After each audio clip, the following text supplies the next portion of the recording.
आई वडिलांनंतर रक्ताचं आणि अतिशय खास मानलं जाणारं नातं म्हणजे भावंडांचं। आपली मुलं प्रत्येक परिस्थितीत एकमेकांच्या सोबत राहतील, एकमेकांना साथ देतील असं पालकांना वाटत असतं।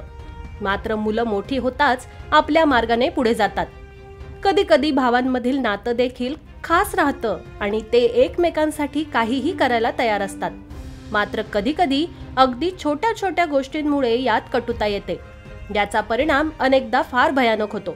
याचाच प्रत्यय देणारी एक घटना आता छत्रपती संभाजीनगर मधून समोर आली आहे। भावंडांमध्ये झालेल्या भांडणाचं अनेक घटना तुम्ही पाहिल्या किंवा ऐकल्या असतील।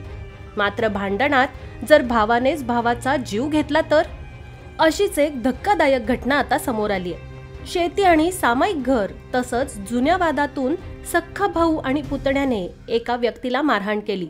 विटा दगडाने केलेल्या या मारहाणीत व्यक्तीचा मृत्यू झाला आहे। ही घटना सिल्लोड तालुक्यातील भराडी जवळील पिरोळा येथे घडली आहे।